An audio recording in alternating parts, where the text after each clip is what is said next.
La palabra de Dios está llena de promesas. ¿Cuántos dicen amén? Y todas las promesas de Dios son maravillosas cuando se cumplen ¿no? en medio de nosotros, cuando se cumplen en nuestras vidas, ¿no? Pero hay una promesa que yo creo que es la promesa, vamos a llamarla la promesa de oro, ¿no? La voy a llamar la promesa de oro. ¿Y por qué la promesa de oro? ¿No? Porque al igual que Jesús nos dio una regla de oro que todos conocemos con respecto a la oración, hay una promesa en la Escritura, en la palabra, que es principal, porque sin esa promesa no se podrían dar todas las demás promesas.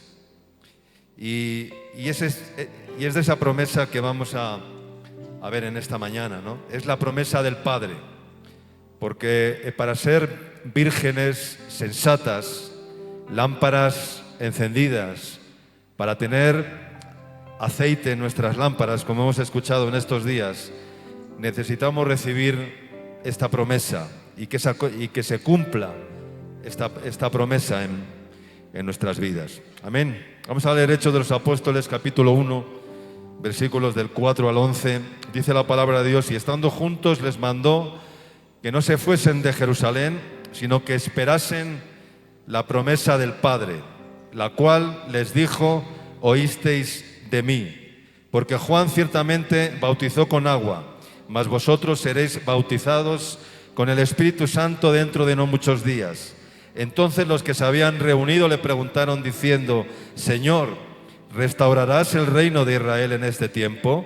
Y él les dijo: no os toca a vosotros hacer los tiempos y las sazones que el Padre ha puesto en su sola potestad, pero recibiréis el poder cuando haya venido sobre vosotros el Espíritu Santo, y me seréis testigos en Jerusalén, en toda Judea, en Samaria y hasta lo último de la tierra. Y habiendo dicho estas cosas, viéndolo ellos, fue alzado y lo recibió una nube que lo ocultó de sus ojos. Y estando ellos con los ojos puestos en el cielo, entre tanto que él se iba, y aquí se pusieron junto a ellos dos varones con vestiduras blancas, los cuales también les dijeron: varones Galileos, ¿por qué estáis mirando al cielo?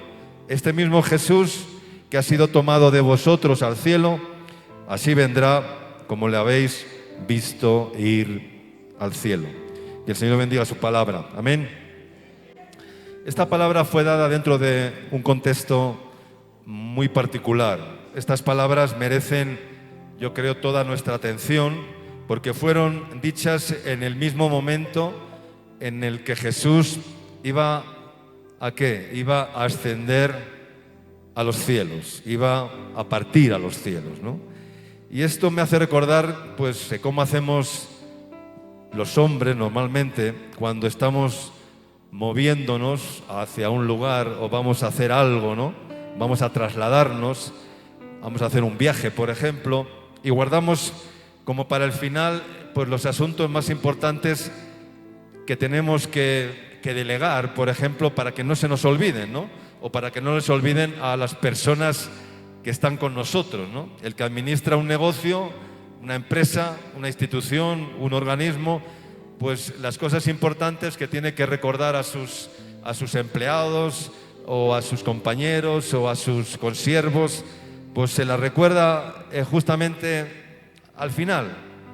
Me voy y ustedes tienen que hacer esto, tienen que hacer aquello, tienen que dejar esto, ¿no? Les da las instrucciones, ¿no? Pues Jesús estaba haciendo eso mismo, ¿no? Estaba dando las instrucciones, o una de las instrucciones más importantes que les quería dejar a sus discípulos antes de irse, ¿no? Y esta palabra es un mensaje que el Señor les deja a sus discípulos para que esas palabras no se olvidaran en ningún momento, para que esas palabras retumbaran en sus corazones y quedaran selladas una vez que Él se fuera y se apartara de ellos, ¿no? Y Jesús les dijo: Juan ciertamente bautizó en aguas, mas vosotros seréis bautizados con el Espíritu Santo dentro de no muchos días. Les estaba diciendo que no se movieran, que no se desesperaran, que no se impacientaran, porque iba a venir el Espíritu Santo y ellos tenían que recibir al Espíritu Santo.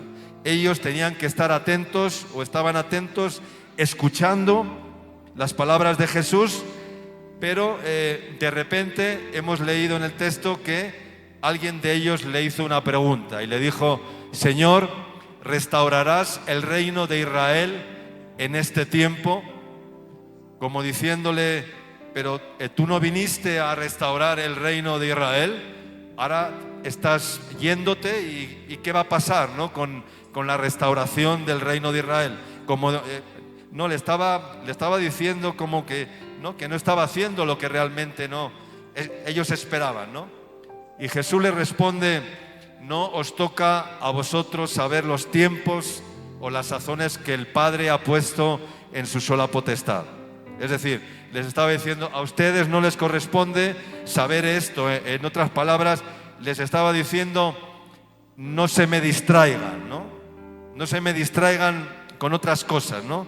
Yo les estoy hablando de otro asunto. No les estoy hablando de la restauración del reino de Israel, sino de que les estoy hablando de que ustedes tienen que esperar la promesa del Padre y que ustedes no se tienen que mover hasta que no sean investidos y revestidos y bautizados con el Espíritu Santo, que iba a venir dentro de no muchos días. Amén. Yo creo que en otras palabras les estaba diciendo: no se desenfoquen, no pierdan el foco de atención de lo que les estoy queriendo decir, ¿no? Y creo que esto es importante, ¿no? Lo del término que no nos desenfoquemos, ¿no? Porque hay muchas personas, yo veo muchas personas que están desenfocadas en sus vidas, que no tienen el foco bien colocado, que no tienen el objetivo bien dirigido, ¿no? Ustedes saben que cuando los que usan cámaras, aquí vemos cámaras, ¿no? Los que usan cámaras fotográficas o cámaras de filmación o cámaras de video, pues saben perfectamente de lo que estoy hablando, ¿no? Porque ellos lo que hacen es mover el lente o la lente del objetivo, ¿verdad? La mueven de un lado para otro. ¿Para qué? Para tratar de que la imagen que quieren captar sea lo más nítida y lo más exacta posible, ¿no? Que no se desconfigure, que no se desfigure la imagen, que no se distorsione, ¿no? Que sea lo más clara posible, lo más nítida posible. Porque cuando la imagen está distorsionada, uno puede mirar y no identifica lo que ve, ¿no? Es algo que no lo puede distinguir, porque está desenfocada la imagen, ¿no? Entonces, aquellos discípulos estaban, o los que estaban no diciendo la otra pregunta, ¿no? Pues estaban en cierta manera desenfocados. Estaban viendo o mirando lo que Jesús no había dicho, ¿no? Ustedes necesitan ser llenos del Espíritu Santo. Y estaban preguntando, en vez de eso, estaban preguntando pues acerca del reino de Israel o de cualquier otra cosa, ¿no? A veces perdemos el centro de lo que Dios nos quiere decir porque estamos enfocados, preocupados, mirando o escuchando otras cosas que no son las que tenemos que mirar, que no son las que tenemos que escuchar, que no son en las que tenemos que centrarnos, y estamos totalmente desenfocados, ¿no? Y hay muchas cosas que nos desenfocan en la vida, ¿no? Del objetivo principal. Cada vez hay más voces que nos quieren confundir, cada vez hay más doctrinas que nos quieren extraviar, cada vez hay más pensamientos filosóficos, humanistas que nos quieren desenfocar, y cada vez en la iglesia hay mayor distracción del centro, del foco, que nos quieren desenfocar, ¿no? Dice Hebreos capítulo 2, versículo 1, dice: por tanto, es necesario que con más diligencia atendamos a las cosas que hemos oído, dice, no sea que nos deslicemos. es muy fácil deslizarse, ¿no? Puede parecer incluso atractivo, ¿no? En cierta manera, ¿no? Dejarse llevar por el efecto de la gravedad, ¿no? Dejarse llevar, eso es deslizarse, ¿no? Dejarse llevar, ¿no? Es lanzarse por una pendiente, ¿no? No puede producir hasta cierta adrenalina, ¿no? En el cuerpo humano, ¿no? Y la palabra lo llama la corriente de este mundo. Amén. Eso es lo que dice la palabra, ¿no? Deslizarse, dejarse llevar, dejarse arrastrar por la corriente de este mundo, ¿no? Uno de los mayores peligros de este tiempo en la vida cristiana es dejarse llevar por la corriente de este mundo, ¿no? Porque una corriente es algo que hace, arrastra, ¿no? Y se lleva por delante, pues, no todo lo que encuentra en el camino, ¿no? Pero vamos a volver al texto. El Señor les hace volver a los discípulos al foco de atención, y lo primero que les dice en el verso 8, les dice: pero recibiréis poder. ¿Cuánto dicen amén? Cuando haya venido sobre vosotros el Espíritu Santo. Necesitamos el Espíritu Santo para no desenfocarnos, porque el Espíritu Santo dice que nos guiará a toda la verdad y nos enseñará que todas las cosas. Nos va a guiar a toda la verdad y nos va a enseñar además todas las cosas, ¿no? Y el Espíritu Santo no va a permitir que nos desenfoquemos, no lo va a permitir, no va a permitir que te entretengas, que te distraigas en cosas vanas, que seas llevado, arrastrado de aquí para allá, para que puedas prestar atención a todo lo que Dios nos quiere hablar. Amén. Y entonces lo primero que les dice es que iban a recibir ese poder, ¿no? Pero vamos a pararnos un poco y vamos a reflexionar acerca de la palabra de poder, porque la palabra poder tiene una explicación o percepción muy amplia, ¿no? Y muy diferente a lo que normalmente entendemos por poder. La traducción original del griego de la palabra poder quiere decir dinamis, dinamo, es decir, viene como de la palabra dinamita, ¿no? En cierta manera. Y la dinamita sabemos que es algo que tiene un poder ¿qué? Destructivo. Amén. Unos pocos cartuchos de dinamita los colocan debajo de un edificio o debajo incluso de una montaña para construir una carretera, una vía, el metro subterráneo, el tren, yo qué sé. Y la hacen explotar y hace volar y rompe todo lo que hay, ¿no? Y lo destruye, ¿no? Es decir, que tiene un poder altamente destructivo. Y en cierta manera lo que hace el Espíritu Santo cuando viene a nuestras vidas es la dinamo de Dios, no es la dinamita de Dios, es el poder de Dios que viene a destruir, ¿verdad? Lo que el diablo, lo que el enemigo, lo que el mundo ha ido construyendo en nuestras vidas, ¿no? Y entonces viene el Espíritu Santo y destruye fortalezas que el diablo ha levantado, rompe estructuras mentales, ¿no? Que se han ido creando en la mente y que se han convertido en fortalezas en nuestra mente, con pensamientos equivocados, con ideas equivocadas, con complejos, con, bueno, una serie de cosas que están ahí, ¿no?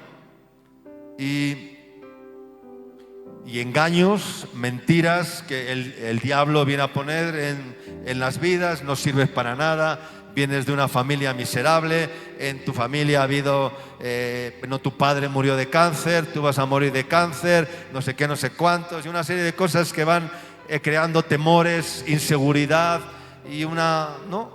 Y perder el foco de atención, ¿no? Y todas esas estructuras vienen a oprimir y a presionar, ¿no? Para que no se desarrolle el plan y el propósito de Dios en nuestras vidas. Amén. Entonces ese es el significado de la palabra poder. El dinamo o la dinamis, o el dinamo, en cierta manera es también, ustedes saben que es un elemento que llevan los vehículos, ¿no? ¿Para qué? Para producir ¿qué? Energía, ¿no? Energía. La dinamo lo que hace, o el alternador, en otras palabras, genera la energía y la manda ¿a dónde? A un aparatito así cuadrado que lo llamamos, o que se conoce por batería, ¿verdad? Y la batería lo que hace es que el carro ¿qué? Arranque, ¿no? Si la batería no tiene fuerza, energía, el carro no arranca, ¿no? Si la batería no tiene energía, el carro no prende ¿qué? No prende las luces. El carro le das a la bocina y la bocina ¿qué pasa? Que no suena.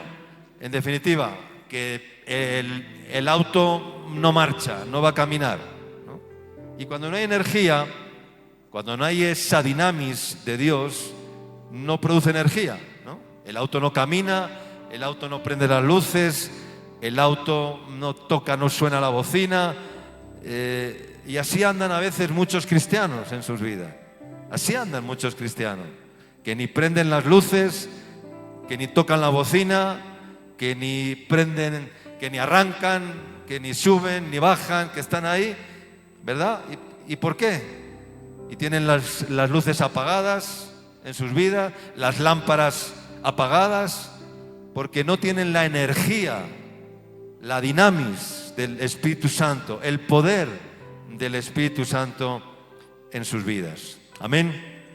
Ahora, ¿qué es esta dinamis? ¿Qué es este poder, no? Es la fabricación de energía, de poder. Es que cuando el Espíritu Santo de Dios viene a tu vida, no solamente actúa como un poder destructivo, que ya hemos hablado, para destruir las obras del diablo, sino que también viene y al mismo tiempo produce como un generador, una fuente de poder, una fuente de energía que va produciendo la vida de Dios en ti y en mí. ¿Cuánto dicen amén? Que nos va dando el entusiasmo de la vida de Dios, la alegría de Dios. Todo lo que viene de Dios lo va añadiendo y poniendo en tu interior. Amén. Pero el hombre natural, que no conoce a Dios, que no ha tenido esa experiencia con el Señor, que no cree de esto que estamos hablando, pues ¿qué necesita cuando está triste, cuando está amargado, cuando está desanimado? Pues mira a ver cómo obtener pues un poco de felicidad, ¿no? Y busca la felicidad en las cosas del mundo y no la encuentra, porque las cosas no pueden dar felicidad, porque las cosas son inanimadas y todo aquello que es inanimado no puede dar felicidad. O cambian de trabajo, o cambian de ciudad, o cambian de vehículo, o no sé, o hay otros pues que cambian de hombre o cambian de mujer porque no han encontrado la felicidad, ¿no? Y buscan fuera la insatisfacción que llevan ¿dónde? Que llevan dentro. Amén. Y como tienen una insatisfacción dentro de sus vidas que no han conseguido satisfacer, entonces buscan afuera resolver el problema que llevan dentro de sus vidas, dentro de sus corazones. Amén. Pero la bendición que tenemos los hijos de Dios es que cuando hemos recibido el Espíritu Santo de Dios que viene a nuestras vidas, pues entonces lo que hace es como instalar en nosotros una fuente de vida, una fuente de energía. Es como una fábrica que va a producir ese dinamis, esa fuerza, ese poder, esa alegría, ese entusiasmo, ese celo, ese deseo de hacer la voluntad de Dios, ¿no? Y ya no necesitas buscar en las fuentes que busca la gente de este mundo para ser felices, porque la fuente ahora la tienes ¿dónde? La tienes dentro de ti. ¿Cuántos dicen amén? porque el Espíritu Santo que el Señor ha puesto en nosotros es como una fuente, dice, que brota para vida eterna, que salta para vida eterna. Y esa fuente tiene que estar dentro de ti, amén, dentro de nosotros. Y cuando esa fuente está, cuando el Espíritu Santo está, produce en nosotros la vida, la energía, el entusiasmo, el celo y todo lo que estamos. Es el generador de la alegría, es el generador del gozo, es el generador de todo lo que produce Dios. Está dentro de ti, es la persona del Espíritu Santo, porque adentro de ti tienes ahora un fabricante de vida, de poder, de energía, el generador de Dios que está creando todo lo que tu vida necesita. ¿Cuánto dicen amén? Entonces, la primera verdad que estamos viendo es que recibiremos poder, amén, la dinamis de Dios. Pero, ¿qué más dice la palabra? ¿Para qué vamos a recibir ese poder? ¿Solo para generar la vida de Dios en nosotros? ¿Para que las estructuras del diablo sean destruidas? ¿O para qué más? ¿Qué dice la palabra?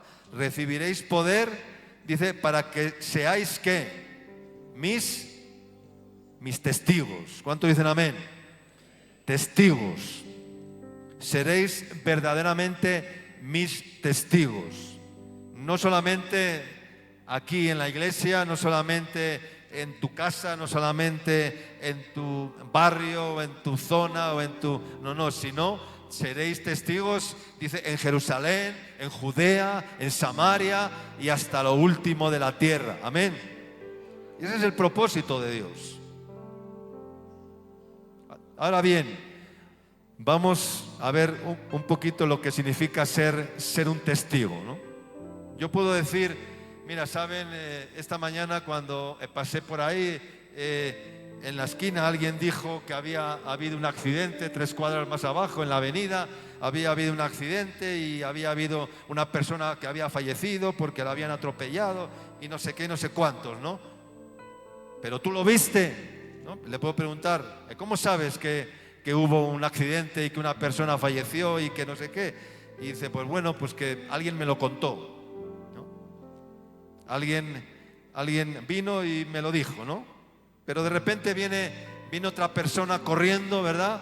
Sudando, agitada, nerviosa, ¿verdad? Y comienza ahí a narrarlo con una pasión o con un entusiasmo, ¿no? Y dice, no, es que vi 3 cuadras más abajo, estaba yo esperando al semáforo para cruzar la vía y vi que un auto venía a gran velocidad y había una persona que estaba cruzando y el carro la atropelló, la lanzó por los aires y no sé qué, no sé cuántos, y falleció y tal, y la rueda, la llanta le pasó por encima. Que parecieran como 2 mensajes diferentes, ¿verdad? 2 mensajes distintos, ¿no? No, lo que pasa es que yo lo vi. Yo estaba ahí en el momento del accidente, ¿no? El otro solamente lo estaba Lo estaba contando. Alguien le había dicho y lo estaba contando. Pero yo lo vi. ¿Cuánto dicen amén? Yo soy el verdadero testigo. Amén. Porque yo lo he visto con mis ojos. Amén. Entonces, hermanos, iglesia, eso es ser testigos. El que habla de lo que no vio, el que cuenta de lo que no escuchó, pues es un falso testigo. Pero el verdadero testigo es aquel que vio, es aquel que oyó, es aquel que palpó. ¿Cuánto dicen amén? Ese es el verdadero testigo. Y lo dice la palabra rápidamente. En 1 Juan capítulo 1, vamos a leer el verso 1 al 3, dice, lo que era desde el principio, lo que hemos oído, lo que hemos visto con nuestros ojos, lo que hemos contemplado y palparon nuestras manos tocante al verbo de vida, porque la vida fue manifestada y la hemos visto y testificamos y os anunciamos la vida eterna, la cual estaba con el Padre y se nos manifestó. Lo que hemos visto y oído, eso os anunciamos, para que también vosotros tengáis comunión con nosotros, y nuestra comunión verdaderamente es con el Padre y con su Hijo Jesucristo. Amén. Estos son los verdaderos testigos del Señor. Pedro y Juan, defendiéndose ante el concilio romano, después de haber sanado a un hombre que estaba paralítico, que llevaba más de 40 años pidiendo limosna en el templo de la Hermosa, siendo juzgados con amenazas incluso, y ellos dijeron: porque no podemos dejar de decir lo que hemos visto y oído con nuestros oídos y con nuestros ojos. ¿Cuánto dicen amén? No, los verdaderos testigos son aquellos que no solamente pueden contar lo que otros les han contado o que otros les han dicho, sino que son aquellos que han experimentado en sus vidas que Dios sana. No que me han dicho que Dios sana, sino que Dios me ha sanado. ¿Cuánto dicen amén? No que me han dicho que Dios liberta, no, sino que Dios me ha libertado a mí. ¿Cuánto dicen amén? Esa es la experiencia de la vida de Dios en nuestro interior. Si no, todo lo demás será un cascarón religioso, ¿no? Un cascarón sin vida, ¿no? Los fariseos religiosos, Jesús les reprochaba y les decía: ustedes son... Bueno, ellos tenían el cascarón, tenían la religión, eran un cascarón religioso, pero no tenían vida interior. Por fuera estaban muy bonitos, eran muy atractivos, eran muy aparentemente conocedores de la ley, de las escrituras, pero por dentro dice que estaban llenos de maldad, eran sepulcros blanqueados, tenían lo de fuera del plato muy limpio, pero lo de dentro estaba bien sucio. Y a veces pasa eso, hermano. Solamente tenemos el cascarón religioso, pero ¿dónde está la vida interior del Espíritu Santo dentro de nosotros? ¿Dónde está la lámpara encendida dentro de nosotros? ¿Dónde está el aceite de la unción que se tenía que hacer con olivas machacadas dentro de nosotros, bien prensadas para producir el aceite, ¿no? Porque si no tenemos eso, no seremos verdaderamente testigos de Dios. Y por eso Jesús les estaba diciendo: esperen la promesa del Padre, porque Jesús se iba a los cielos. Y para Él era sumamente importante, porque les estaba dejando a sus discípulos la comisión, la gran comisión, ¿no? Y lo que Jesús pensaba, o lo que Jesús estaba queriendo evitar, es que cuando Él se fuera, o después de que Él se fuera, pues todo lo que Él hizo y todo lo que Él formó, o sea, el reino de Dios que Él trajo a la tierra, a sus discípulos y a todos los que predicó y enseñó y sanó y ministró y se acercó a ellos, que cuando Él se fuera, pues los discípulos fueran a transformar todo aquello en una religión de hombres, en un sistema de hombres, ¿verdad? Sino que la vida del Espíritu que Él había derramado en el corazón de ellos se fuera transmitiendo y se fuera traspasando de generación en generación, ¿verdad? Y se fuera derramando sobre toda la gente a la cual los discípulos iban a llegar y iban a ser enviados una vez llenos del Espíritu Santo.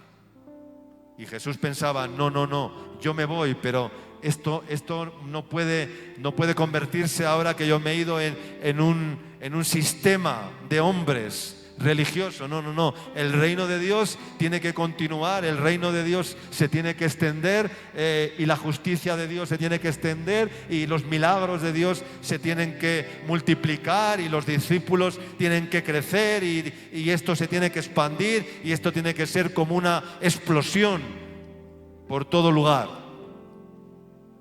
Y eso es lo que Jesús quería dejar. Amén. Y para terminar ya rápidamente, y la tercera cosa que vemos es muy interesante, pero no tengo tiempo, ¿no? Les estaba diciendo: número 1, no se distraigan, no se desenfoque.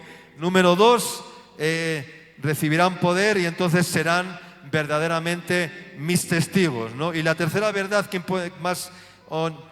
hemos visto en ese texto de Hechos capítulo 1 está protagonizada, digamos, por dos ángeles, ¿no? Hemos leído, ¿no?